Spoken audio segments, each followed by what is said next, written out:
Archives live when archives give voice to living history makers. We get to hear while they are here their words to today's torch takers. Archives live when archives give a location where all the world's youth can virtually access or visit the address to learn Black history's truth. The Mid-America Black Archives are archives alive. The Mid-America Black Archives are archives alive. Good afternoon and welcome once again to Black Archives Alive. This is a program that is dedicated to history makers and today's torch takers.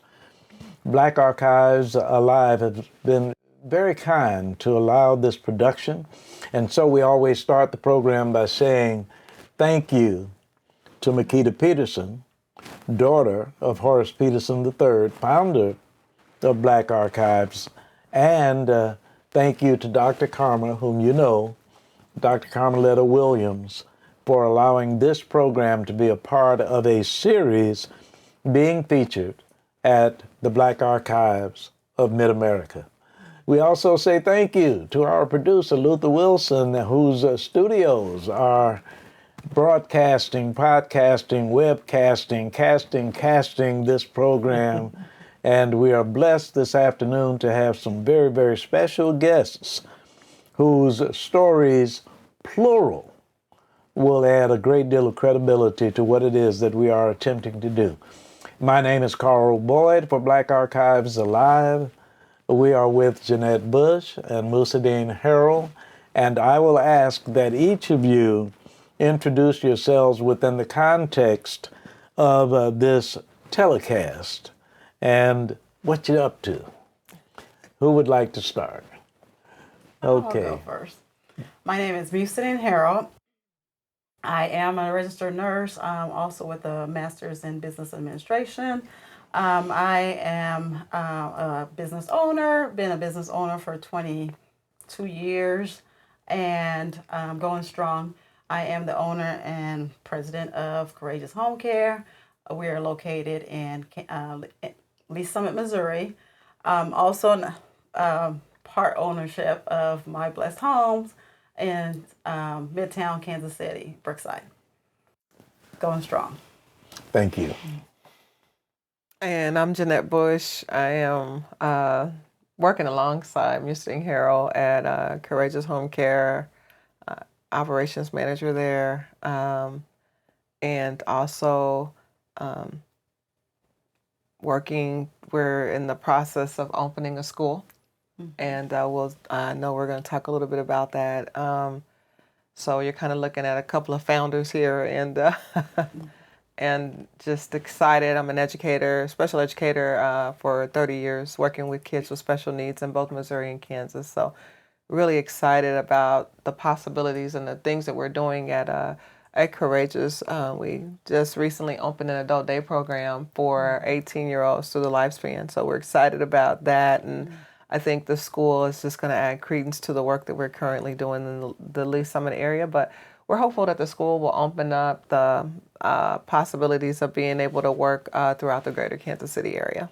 Now, one of the things with which Musadeen is familiar is the relationship that Jeanette Bush and Carl Boyd already have, because I have been blessed to have as announcer, quote, and dream keeper, unquote, Jeanette Bush on a program that we hosted together on KPRT and Carter Broadcasting.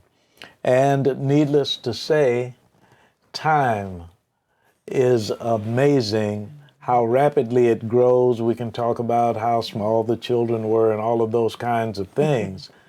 But what I would like to talk about most in terms of our relationship is that we're fellow educators. And one of the things, Musadeen Harrell, that I have observed throughout our relationship is the dedication that Jeanette Bush has to education.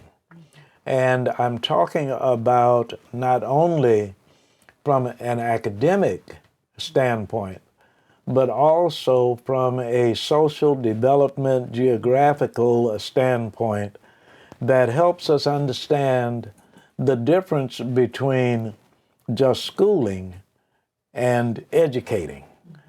And Jeanette, I am honored that I have been able to share part of the dream from an evolutionary standpoint. Take us back to when you started being an educator and how that has evolved. It's been about 30 years ago. My Lord. Yeah. Wow. 30 years ago. And but I think I was always working with children before then formally. I started at KBC in Kansas City, Kansas, and I still work there to this very day. This is a true story. We had a kid. I was working as a teacher assistant, and in the back of the KBC, it's now called KBC. At that time, it was called Valley Center. It's on 70 acres in Kansas City, Kansas, off of like between 55th and 59th and State, back in the woods. And we had a kid who was dysregulated, and in the wintertime, no shoes on. And there's a hill that goes and a train that runs behind the facility. And this kid decided, I'm gonna die today.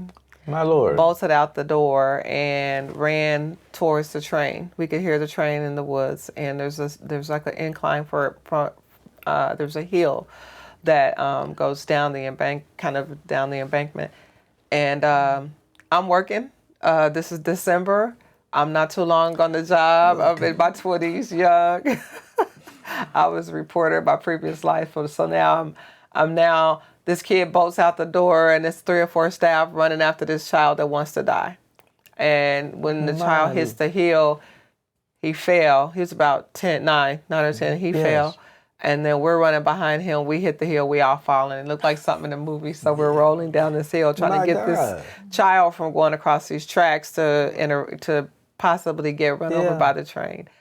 We get a hold of the child just shy of the train and properly secure them and bring them back up the hill. We're all wet and cold and everything. But that's when I realized we're changing lives for real. We're saving lives, literally. And it lit something up inside of me that I have as much passion today as I did when I was that age. I appreciate that so much because there are some people who lose the passion. I'll tell you one of the things that is intriguing about this opportunity today, Musadine Harold, and that is I can trace back to when I first started conversationally with Jeanette Bush talking about education because we are both educators. When I hear Sister Harold talking about medicine, senior care, all of those kinds of things, and see you sitting next to educator Jeanette Bush, how did that come together? And give us a little more background about how you care. I want to say health care, but peculiarly how it manifests in your instance. Like I said, I've been a nurse for 26 years, but because I owned Blessed Home, Jeanette was with your program, and somehow we got connected to come and speak on your program. Yes. Jeanette worked alongside of you, and that's how I met Jeanette way back when. I can't even say the years. It's been a while. It's been almost 15, 16 years. So anyway, so that's kind of how I met Jeanette. And so she loved the mission and vision of Blessed Home because it's elderly people that we take care of.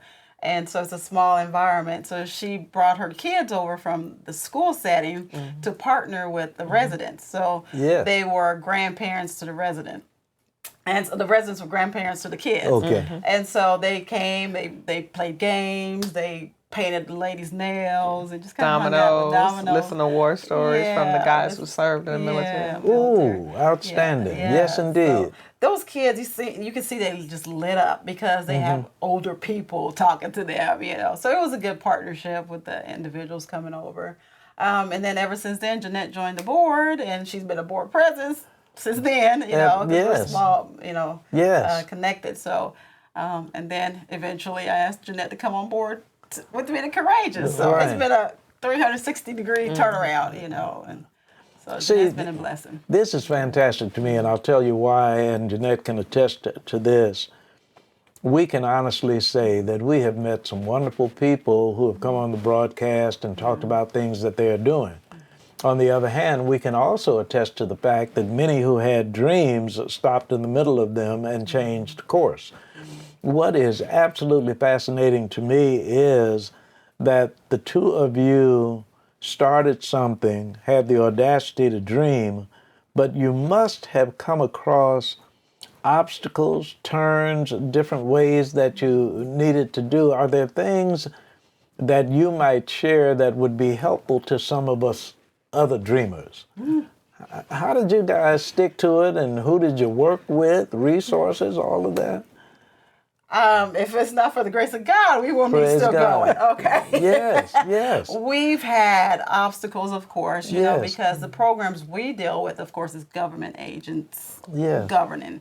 So the Department of Health and Senior Services, then you have the Department of Mental Health that we also work with. And so, you know, trying to get individuals to follow those regs, you know, yes, you as administrative staff will try to push the regs and follow policies, but then you have other individuals you hire and you know, and so that is a bigger challenge to make sure everybody is aligned with the same vision and moving the same way they need to go. But besides praising God and asking Jesus every day what to do and Yes, see ma'am. me through, Yes, ma'am. I think we would have been going through. I think I want to share with this part. One thing that I like that you do, Mr. Dean, since I kind of been on board with Mr. Dean is empowerment and leadership. You want to talk a little bit about what you do with the ladies there that you do hire in the demographic that we touch, and I think that goes in line with what the Lord touched your heart with courageous. I think it's a good story to share. Well, I really you. didn't identify this until Jeanette pointed it out. And she said, do you know you really help the single moms, you know, that come through here? You know, because sometimes you're just busy doing things. You Sure. don't even think about what you do because Wow. it's just normal. You just do it. And so she said, you know, a lot of single moms look up to you. I'm like, they do?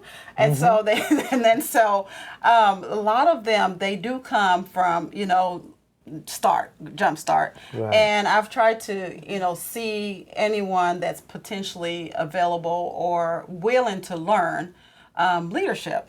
And so I've even done leadership classes for individuals and, you know, put them into a management role if we Yes. see some potential and teach them and do leadership retreats and have a conference for them to go to in December and have a, you know, go to Branson and all of that, you know, paid Wow. expense. They go have a weekend and we learn about what we can do as leaders to move the organization forward and give input.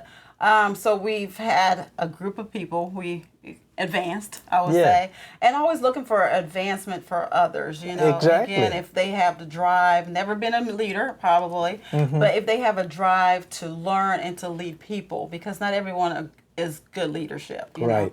And so Right. I've learned that throughout the years too, even though you think this person might be the person to carry the mantle, and I've been a little bit wrong sometimes because I put them Sure. in a position that they can't even fulfill the mission, you know. Exactly. And so Exactly. it's a learning piece for me too. But you know, when you get in the right people, everything can move like an oil machine, smooth, you know, by getting the right people. Well, let me tell you something that you will know as I say it, but I'm saying it from my perspective. I know Jeanette Bush and the passion for helping people learn and grow. And selfishly, I can claim family because I've seen the children who are a part of her life also grow. I love those stories. But how have you been able to stick to it and tell us a little bit about some of the challenges, but more, watching the children grow. You're talking about one area that deals with health services, but you are an educator. I'm an educator.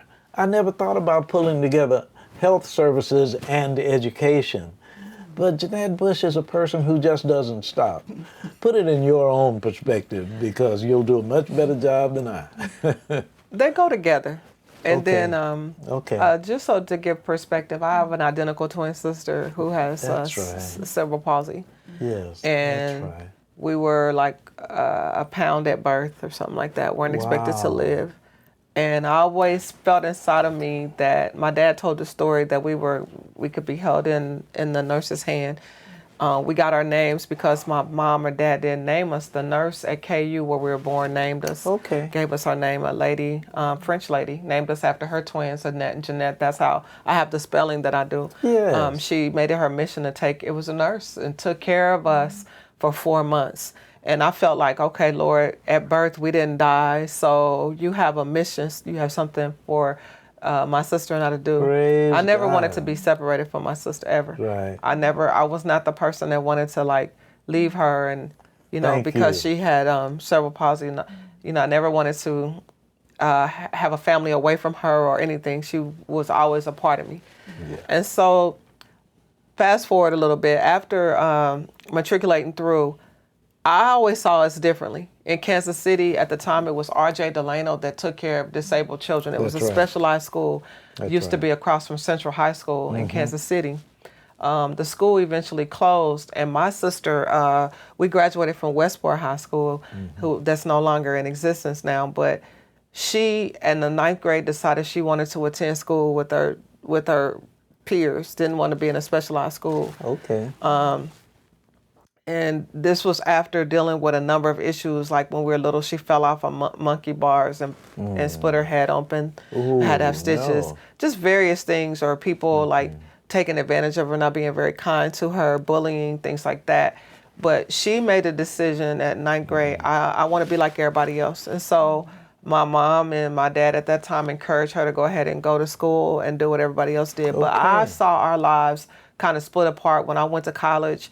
She went to a community college for a couple of years, but I saw our paths, the doors closed for both of us. Like my path went one way, her path went one way. And I thought she wanted to be a physical therapist and loves Jesus and wanted to do missions work. Okay. And at the time, I wanted to be a reporter and work with kids. I always wanted to work with inner city kids with teaching and learning in some Yes. capacity. Yes. So special education just seemed like it was a natural part, Mr. Boyd. When I went to college, I did do journalism. I was a reporter for a couple of years in Backdoor, because when you're a journalist, you get to watch it kind of what's happening. Yeah. And I did that when the riots went off in 91. I remember being on the street in Omaha, Nebraska. I worked there and going on the streets talking to people after the rioting. And Is that right? Took a position in Indianapolis and was Okay. working out there. But when you're a reporter, you just kind of reporting what other people see, do, and think and hear about a situation, and you put it down on paper. I wanted to then change that to become it. And I started tutoring when I was a reporter in Omaha. I remember taking kids through the Great Plains Black Museum. The curator at that time was Bertha Calloway. And while I was a reporter, I started volunteering my time under Bertha Calloway, and I would sit under her. And she was a curator and founder of this museum, and would actually work with inner city families on things like quilting and education. I started tutoring. Had a program under her to start tutoring kids that were having struggles with reading and things like that. I never linked with Greek organizations because I didn't think I was Greek. I don't know. I worked alongside of them, but I just didn't adhere to the philosophy. But I worked alongside of Ms. Calloway. We started working with kids. I knew then I had to backdoor. I had to do something different. I backdoored into education, and I didn't look back. I found a way to both bridge the gap with inner city kids at the time and drugs and all that. You remember in the 90s was prevalent everywhere, and violence and gang violence was everywhere. Absolutely. I was thinking, how can I impact this? And then so I just felt like education, because my dad, he always stressed education. I said, well, maybe if I keep going and learning, I can get a hold of this thing. Yes. And so, I probably told too many things, but we started a school. I want to share this. We started how I bridged it was when I came back, Mr. Boyd, I would see kids when they graduated in special education, same thing. Like, remember what I told you, what happened to my sister? Yes. Didn't have a path. Yes. Afterwards, after they're done, where do they go? I wanted to see what happens in the lifespan. So I started doing in-home care in about 2010 or 11, because there's transition services and IEPs to see where do these young people go after they graduate in their individual education plans. Where do they go from 18 to 21? I began opening. I went to Harrisonville and Peculiar to open a home. Yes. to see. I wanted to answer. I wanted to answer my questions. This is so interesting to me because Yeah, I'm thinking that's how I did it, and so that's just the irony of it. I was still a teacher at the time. Benjamin Banneker Charter Academy Yeah. of Technology is where we met. Yeah, So that I was pleasantly surprised when she was interested in what I was doing for radio, because now, with your having known her as long as you have known her, still, for every other sentence, getting enlightened to another aspect of Jeanette Bush. How does one, with all of that, and I certainly was not knowledgeable of it, say that they don't mind being affiliated with a radio program? So we're talking about communications, we're talking about education, obviously, we're talking about special education administered by an educator who is special, and then we're talking about the health industry that found the two of you compatible in that search. So before you broach the next topic, I will ask you if it is something where giving contact information would allow someone who wants to become involved to do so, or is that premature? No, we are really soliciting anyone that can come and help, Yes. because this journey is not an easy journey. So the more hands, the better hands. Come on, really. yes. So anyone that wants to join us, the school's gonna be nonprofit. So we are soliciting some board members. Absolutely, absolutely. And We anybody need that an has inspire. anything Yeah. to offer, to give, donate, computers, we're starting from ground zero. zero. Yeah. Okay. Yes. So what would that? We have an empty building, Yeah. but we did that with the day program too. Remember? We did. We started Our day small. program in November, we started with I remember had when you bought the nothing. building a year ago, and I remember coming over to see the building Yeah. before Yeah. it was remodeled, Yeah. the bottom part. Yeah. So we kind of been here before a little bit. Yeah. Oh, we've been here. We can put something together in a weekend. But see, this is absolutely fascinating to me. And We by did the way, it, though, didn't we? before I get away from it, would you please give contact information? Yes. Let's see. So again, it's Courageous. We have the Courageous Home Care, and the school will be Courageous Academy. Okay, and that's the nonprofit side. Our contact number is 816-699-2352. Again, it's 816-699-2352. And we are located at 300 Southwest Noel. This is in Lee Summit currently. And God has blessed us with a spot, literally, Yes. Literally. across the street to get to school. Oh, is that Had right? no idea. Yes. It's not even a half a block. Yeah. It's not even. No. It's not even. It's across the street. Right. It's across the It street. is. It really Absolutely. is. And it was just a miracle how And we that looked at happened a number too. of sites, didn't we? Yeah. Yes. Okay, so that when I think in terms of that contact information, I have two reasons to contact. One as a client and one as a volunteer. Yes. So that, first of all, whom do you serve and how? And then we'll talk about how do you get help to serve those you do. Okay. So again, the components that Courageous Home Care has, we have the in-home care, where we go into people's homes, help them with personal care and Okay. housekeeping. When you said in-home care, immediately I thought of that being an in-home service. You're going into the home. Into the home. Yes. So we go into individuals' homes that is supported through Department of Health and Senior Services. Wow. The Medicaid funding waiver. And so those individuals, of course, they can stay home by themselves. They just need a little assistance. It could be Okay. light housekeeping, light meal preparation, errands, This is so laundry, good. cooking, that type of thing. Yes. And then maybe a nurse med set up once a week. So they're pretty much able to stay home. Okay. And then we have the second component, which is the Department of Mental Health, which has the ISL, Individual Service Living. And these are individuals mentally disabled that have services that they stay in the community and have like a house. And so in that house, they can have up to 4 individuals come and be roommates. Yeah. And then they have 24-hour care staff. Okay. And so we get those individuals out to the community, teach them Yes. life skills, how to cook, possibly clean, maybe do their own laundry, that type of thing. So they live in the community. Thank you. And then we had the day program, which is the Yes. newest part, which is November. We started the day program. These are individuals that their family needs to go to work. They drop them off, and then they come back and pick them up by 5. And that's that program we have. And it's a very small, intimate setting. We can have up to 8 individuals there We can. under that program. So we use that. Department of Mental Health will pay for that, and also Department of Health and Senior Services will pay My for goodness. that. Wow. And private pay. We'll take the private pay people too. Yeah, we Yes. found private. And then now we're jumping into the school component here. Yes, please. Yes. So see, here's the And she thing. can ride that one. Yes. We since we work together and we know that even the population that we have right now in the adult day program is young as 19, all the way up to 80 years old. And with the intellectual, though, with them having intellectual disabilities, they all get along very well. It is a Okay. very calm environment. Wow. So it's an That's so opportunity to good. teach life skills, right? Yes. All right, so we were thinking this is way to feed it, right, Mr. Boyd, because with Musadine, with her businesses currently having like a 24-hour facility, nursing facility for residents. And in that building, independent living is downstairs. It's a man cave there with 10 individuals there. Okay. Then we have the in-home services where we're out in the community. I think it's about 45 homes Wow. where those individuals are. Yes. And then 24-hour homes, DMH. What's missing? We've had to turn families away who've called because parents need help with their children because they're not going to school.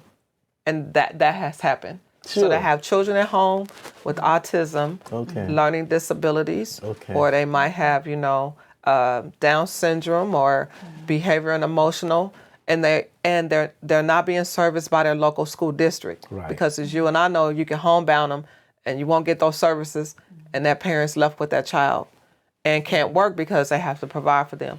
So we talked about it. I have the education background. Right. Let's not turn these families away. Let's see how we can serve them in our community. And so it's been a dream of mine. Miss Adine has been with me. know. She knows it's been a dream of mine to work with kids with special needs. Yes. And to have a place for Yes. them in the school. But because now I see the lifespan and have opened the homes, I have hands-on experience, and I've had a disabled twin sister, I've lived this journey. Yes. It is not difficult. It is not easy to get services. I'm telling you, it's not. Well, I have to say, Mr. Dean Harrell, that I would pray that Jeanette Bush remembers she shared some of that dream with me. And I'm looking Oh, at the yeah. real, not just shared, but I'm talking about passionately. Not only am I talking about passionately, but if she will be honest with the two of us, the journey has not been simple. Everyone has not been kind. It has not been easy. And I'm looking at someone today, June 29th, 2024, who not only has the passion, but the optimism. And if she can be compatible with Musadine Harrell, then she has to be legitimate, because it is not the kind of partnership that you would enjoy or employ. This, to me, is your dream come true. Yeah, we've always worked together though. Music, this is something you have to, Yes. like, Music is my sister. I love her. Thank you. I love Thank Music you. because my sister, I have a disabled sister, and I lost my older sister to lupus. Yeah. And Music was there with me. Oh. My sister was very sick. My other sister, when it attacked her spine and she couldn't walk anymore, we had to go to the rehab center. Mr. Dane was the one who went with me and was like, what does she need? You want to come stay in my facility? Offered my sister that. You need a walker, you need a shower chair. And so my sister was a CNA who cared for people for many, many years. And the people who were servicing her did not realize that she really was sick when it attacked her spine. They thought she was kidding and thought she was not, working, and other things happened. So as I'm raising my children, as I'm experiencing this with my sisters, when I'm going to work on a daily basis, working alongside of Musadine, I can't always express to people what I'm experiencing. I could go through my work I feel like God gave me a task. Does that make sense? So through my work, I could go through my work. Yes. So maybe people are misinterpreting maybe my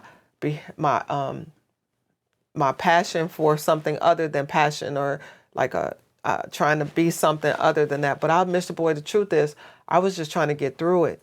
Let me tell you something with which you cannot disagree, because we have shared. When we talk about education, children learn more by example than they do by instruction. And the wonderful thing about this opportunity on these cameras is that anyone who might portend to become a client is looking at two servants to them who identify personally with what it means to avail yourselves of this kind of service. And I could not do something called promotion or advertising any better, because this is real. This is not for the ad campaign. This is not a 90-second spot. This is life.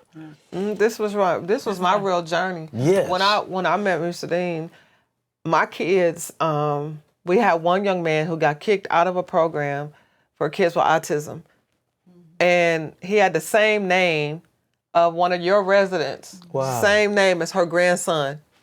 So when he joined the program, this was her way of saying, I have my grandson. And this young man tore up a lot of rooms. He was big. He was a big boy. Really? Yes, he was a big young man. Like, he was big, tall, and he was strong.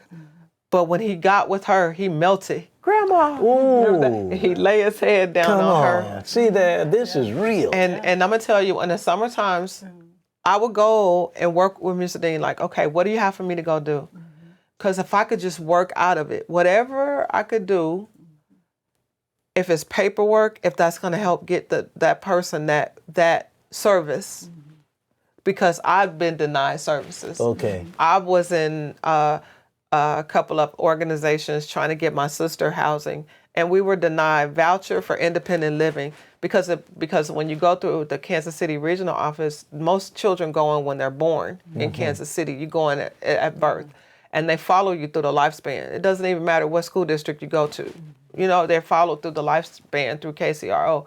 That's where they're all connected. Well, if the ball is dropped for whatever reason, from the time that kid goes all the way up through to 21, those services may not be availed because the next person's in line, right? So if that parent don't follow through with that child, there's somebody on the list waiting, and you have to get back in line. You know what I mean? It's a waiting line, you can't get the services. So think about this if you can. My sister did not get services until she was 44.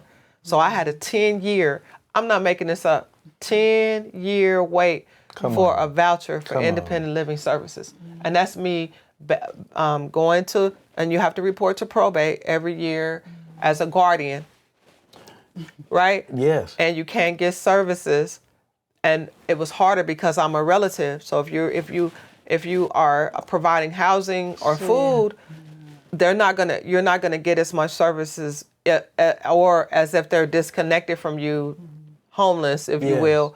Then they will then provide services for your loved one. That is a real barrier. So when I was in schools trying to work with administrators, trying to get plans, I'm on the other side going, I know what this is like. We have to really, I'm in there trying to push paper, trying to say, these are the services they're going to need afterwards to transition. Yes. Because I already see it. I love your saying other side, because I'm talking to two people who know more than the service industry side. But the client side is also a part of your experience. So it has to play into those who come to you and having more than understanding, but true empathy, because they might tell you a story, but there are very few of those stories you have not heard. But what they will be surprised to encounter is that you have not actually gone through. That's right. Mr. Dean does it all the time with a lot of grace. I thank God for my sister. I love her so much. I really love her heart for people. Yes. And I thank God for connecting us because I would see her work. She's all the years I've known her, in the 15 years plus, she's always been very hardworking, Yes. very compassionate, Yes. trying to serve and I get can people to I can come attest in to that. consistently. Yes. And always taking the ones that nobody want to really take. There are people out there that don't have housing. They have loved ones who get sick or they're in accidents. They become paralyzed. These are real stories. Yes. And Mr. Dean, you've helped a lot of people. And my sister, who is now, she's in a different company in the Lee Summit area, but we're able to service her in our adult day program. And I can honestly tell you, because of her life in the last she just joined us, but her life is more rich in the last 3 or 4 months now than it's been than it's been since her placement. She has blossomed, as have all of our clients. That's what we want to do for them. That's what we're doing for them. But that's what we want to do for our children coming through the program at Courageous Academy. I'm excited because I think we can do that. Oh, I can see the excitement. And let me ask you from both perspectives. One, the client, the other, the server. If I want to work for Courageous, what are my required credentials? Oh, I'm so glad you asked that. We need some great, caring, God-fearing workers. I had to throw that in there. Please, because, thank you. You know, when you are a God-fearing person, Yes. you will have good morals, okay? Yes. But again, yes. our qualifications, you have to be 18 Okay. to work. You have to have a clean background, per se. Yes. Otherwise, you have to go through the background with the Sure. good cause waiver. And that's it, just to have the heart to serve people. Okay. Servant people. All right. So now, if I had to have an orientation towards credentials, I would think it might be in medicine, it might be in education. You would have me to know what? We'll find space for you. Okay. We do find so that places for I people, don't have don't we? to. Obviously, if I'm 18, I don't have to have a degree in education. No, not at all. I don't necessarily have to have a medical background. Right. We can be trained. And for Okay. the school, we are looking for 5 certified teachers. And then she will train individuals for, tell them what the position will be for the school. We have 2 middle school. We have elementary, middle school, and high school combined. Okay. And so we'll need 2 per grade level, and we're going to offer Oh, training and background for building those plans for our students. We do report to the Department of Elementary and Secondary Education. Yes. We are incorporated. We be licensed through that organization that will oversee our school. But because we're private, we will contract with school districts for services for individual education plans. But we will also accept those children who where parent, if they want to do private pay, that would be okay too. Right now, we're in a process for funding, looking for grants and things like that. But for staffing purposes, the standards for the alternative setting are not as stringent as they would be for your public sector. So I am interested in staff members who have, associates, bachelors, and it doesn't necessarily have to be education, because we can train. We can train to get those individuals to work with this population. Yes. And who's committed. If you have a heart for children, that's what I look for. I love children. Good. It's the same way with our elderly population. I just know, because all the training that that's required for in-home services, I have done as well, because I'm a special educator. Yes. So you're a caretaker, because people say they're not combined, but you really are. Yes. If you're working with children that have behavioral and emotional needs, you are going to use all those skills as techs that we, behavioral health techs, to help de-escalate and keep those children calm, with emotional regulation skills used. If you're a person who are dealing with intellectual disabilities, autism is a big one right now, because we 20 years ago, think about it, it wasn't on the radar. Now we have a whole adult population of young people who are navigating, trying to get through the system. They might be very intelligent, but they may have some communication skills or gaps. That's important because you'll look at a person and you can't really tell based on just looking at that individual. So it's so important to be able to understand how we can identify the population of young people that we work with. And then the next part is how we develop our programming for independent living skills. And that's what we do in our adult day program as well. So I could be, rather than having a bachelor's of education degree, I might have a nutrition background. I might have an auto mechanics background. I might have a military background. I might, whatever it is. But you will see to it that my orientation fits the criteria necessary. And now, as far as the grade level certified teachers, then it does not have to be in medicine. It could be in any number of disciplines. Correct. As long now, as far as my client needs, I have someone in my family who is in need of your services. In what way might I describe that? For instance, I'll give you 2 examples. One example might be that well, not mine, I'm 82 years old. A grandmother who is 65 years old is suffering with a debilitating illness, whatever it might be. I can at least explore your services. Yes.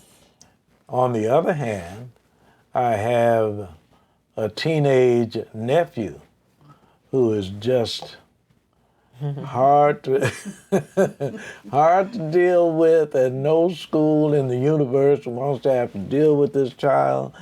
Got to find some place to put him or something. Would I explore your services in a case like that?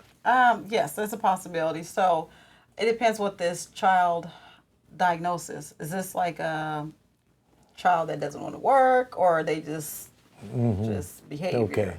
Because if you like Jeanette says, if they were connected to KCRO from young youth or whatever, they can get services through a waiver. So and see, they can get waiver services for the ISL. So at least, without a doubt, if it is a mistaken inquiry, you are a resource. You can say, we don't do this, but here's where you can find what you might need. Yes. So, we love being resourceful, especially for the community, because a lot of people don't know, and because I've been in this field for the community for so long, usually I'm like, okay, do this, and then call me when you get this done, and then we can, get this together. I've seen you do it. I can witness to that, and that is so extremely important. Tell me about the title, Courageous, the name. Woo! That is a good one. Tell the story. I love it. I love the story. So again, I'm the original owner for Blessed Health and Home Care. Yes. And I had a business partner back then. And the Lord has just impressed on my heart to help the multitude. That's what I say all the time, just help the multitude. And so my business partner is a little older, and I said, you want to do this? She's like, no. I said, well, I'm going to do this. I'm going to do open up something to help the multitude. So one day I just opened up the business in 2016, December, and I was literally just had a business name and no clients, literally no clients. But how I got the business name was I was on a treadmill. I'm walking on a treadmill, and I knew I was going to be leaving Blessed Health, Okay. And so I'm like, okay, Lord, name this business. And then he says, Courageous. I said, yes, because I'm starting all over. Oh, my goodness. After 20 years, I'm starting all over again. And, and so, okay, well, I'm courageous. He says, be strong and be courageous. So I'm on the treadmill. I'm talking to the Lord. And then I said, okay, what's the logo? Lion of Judah. Wow. Okay, that's how that came about. So it was just amazing how that all was put together in the treadmill walk, And so stepping out on faith again, starting all over by myself. I started the first one by myself, but it's different now when you're a little older, you know. And so months went by. I didn't have any clients, nothing. Okay. May came around. So December to May, no clients. one day I was in my closet. I'm talking to the Lord. What do you want me to do with Courageous? I'm still with Blessed at this time. And I then, see. yeah, Okay. still with Blessed.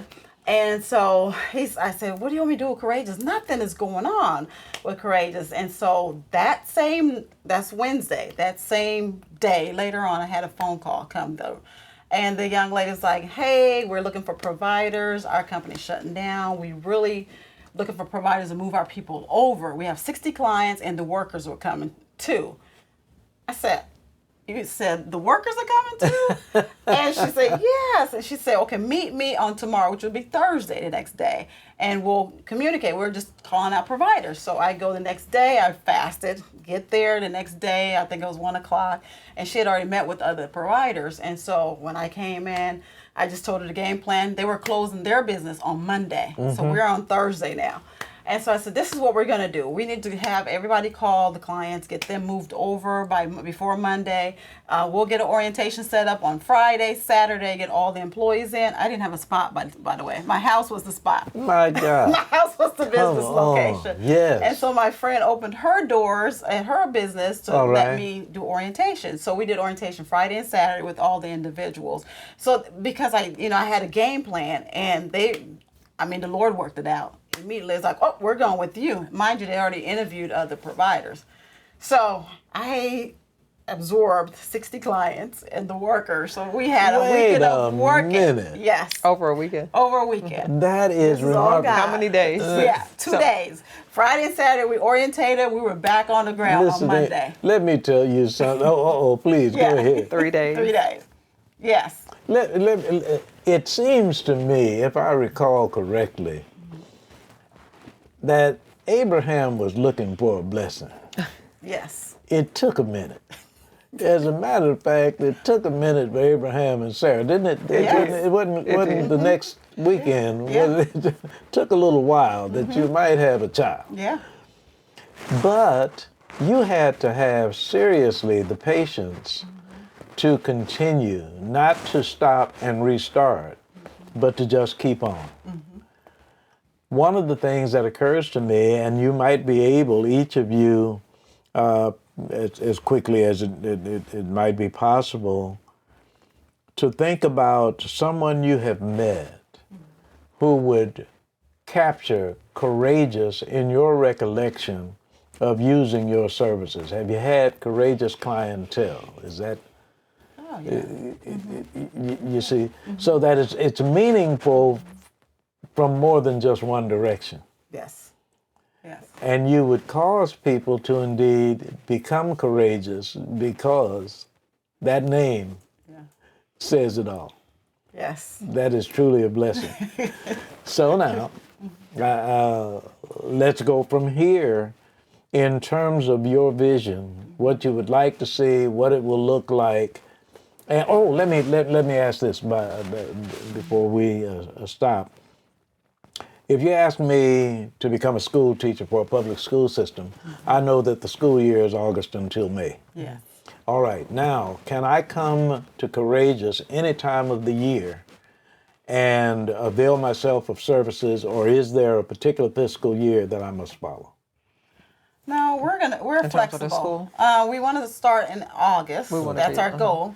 And I believe Desi's willing to work with us, so that's how quick we're Okay, gonna have to move. okay. We have a month and got a couple month. weeks. We're gonna do it. We're and not so worried. We're gonna She had do 3 it. days. Yeah, right. I had 3 days originally. Yeah, we got to do Wednesday. We got. Our We're game slated to plan to open the start third in week August, in August. and then Okay. when school 26th. starts, the Yeah. 26th. And then if kids come in during that time, that's okay. We're just going to register them and keep going. So that if there are those who are interested not in being employed, but volunteering their services, helping out, contributing, all of those kinds of things, how do we do that? And this is repetition, I know, so please. Go for it. Volunteers. 816-699-2352. 816-699-2352. Yes. We need volunteers who are, this is a great opportunity for you to help young people. Yes. Maybe your skill set might be office or working with children or getting clothes together, because we're going to need things like clothes, and for some of the children, Yes. medical supplies, computers, grant writing,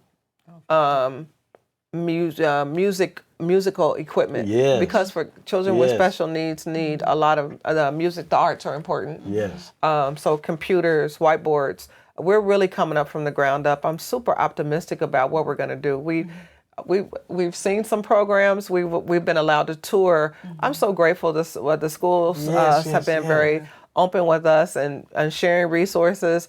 And we're going to work with the local school district there.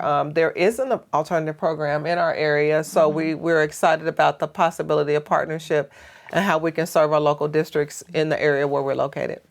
Did you say 699-2352? Yes. Okay, 816. 699-2352. This is so very, very encouraging. Courageous Academy. We're going to have the lion. Yes. We're excited. Yeah.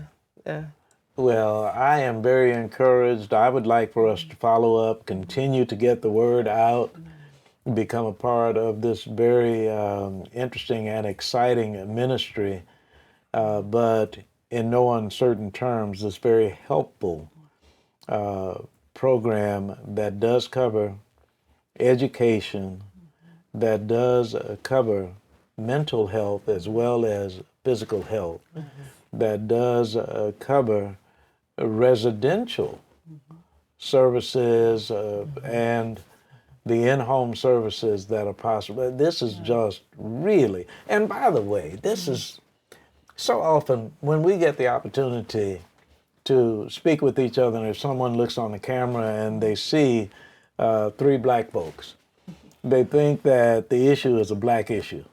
Please dispel that and let us know whom you serve beyond the stereotypical population. It's all about Jesus all day long. Come on. This is Jeanette knows. We're praying. We're praying women. We are praying women. We really are. It's hard work. Yes. You have to have there is no way to do this work every day without having faith in God. You have to see beyond the walls. Yes. Because you're gonna hit walls. You're gonna have people not answer phone calls. You're gonna have people ignore emails. You're gonna have people impose very stringent deadlines. We face all kind of things, but we know a God who's greater than that. Yes, and indeed. so because of our own experiences and what we are right now, we're just seeing miracle after miracle. We're changing lives, and I love these young people coming through our adult day program. That that wouldn't go somewhere else, but we have a really good, calm group.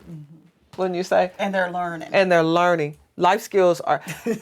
When I tell you, like cutting hedges, grocery shopping, they're doing counting, calendars.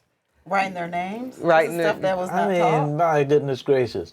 Well, I can tell you, I will be asking for your final words for this particular podcast. But before I do that, we'll be looking forward. And as much as I've been honored to share the microphone with the Dream Keeper, looking forward to your serial, your podcast, your getting the word out. There being young people and older who can carry the message. That's right. So please, what is your final comment before we close on Black Archives Alive? Well, I say my heart beats to help however I can. And that's why I like to be resourceful. And that's why Jeanette suggested for us to have a podcast. We are on Facebook. We try every Friday. Yeah. And so she has topics. We try to educate on health, how to manage their health, caregiver stress. How do you take care of individuals that, you are in the stressful mode, but how do you help yourself before you can help someone else? And we do, just different topics on even health and wellness, and just Medicaid versus Medicare. disease processes, Medicaid versus Medicare. Wherever the need is, and if they have a topic, they can call us, and we say, okay, let's go ahead and talk about that. And so We want that to be explosive, hopefully pretty Absolutely. soon. We're just starting 3 weeks, I think, or 4 weeks About a now. month now. We've started, so Yes, this it is was a Jeanette's blessing. idea, because we're just we work. Communicating work, courageously. And how would you, My thing is, everyone has value, and everyone in Wow. society can contribute. Everyone. And when we allow everyone to be included in society, truly included, and made to feel like a viable part of the community, then we as a whole will be okay. So we either grow together or we perish together as fools. I think Dr. King said it better than I did, but that's kind of what we stand by. And we do it with faith. We believe that faith is our difference maker. Our faith in Jesus Christ Praise is God. our difference maker. I know it's Absolutely. been that way for me my whole journey. Without God, I can't do anything. without a doubt. So I'm just grateful to him. And I love my sister. I thank God for bringing her into my life. And I'm grateful that, it's nice to meet somebody that works as hard as you do. I used to think I'm a hard worker. Yeah. I was like, I just Yeah. go. But then I met her. I was like, And I just don't think keeps I on. go as hard as she does. But she's encouraging. So that's She's all- encouraging, yeah. Well, I just thank you so very, very much for gracing us with your presence on this particular Black Archives Alive segment, because the purpose of the program is to preserve history makers while the history is being made. And people need to understand that this is not easy, but with God in your heart, in your presence, you have the courage to carry on. And in no uncertain way, you give the rest of us courage, for which we thank you. Can I ask you one question before we go? Yes. Would it be okay if we use some of your materials in our training? I have some I of your wish books. you Would that be okay? Okay. Are you serious? No, I am I'm serious. flattered. I am honored. Okay. Oh, wow. Did you hear that? I mean, thank you so very, No, very thank much. you. Yeah. I'm a ooh. Boydian. He knows I'm a Boydian. We are family, and this, for real, can you imagine the amount of time with your children having the audacity to be adults at this? What are they doing? My son is going through the police academy in Raytown, and Alana's on our team. She's a field supervisor. And let me tell you something. You got to share with hers too, because she's got 3. Oh, please. What's that? Your children. Children. Oh, my children. My oldest is actually my assistant to the Department of Mental Health program. Wow. So she runs and manages that. And my son's in, my middle child, he's in physical therapy school. He's going to get his doctorate in 2 years, God willing. And then my 14-year-old, he's going into 10th grade. So. Wow. Now, let me tell you a line from what you were talking about earlier. I am not a snitch, I am a witness. Yeah.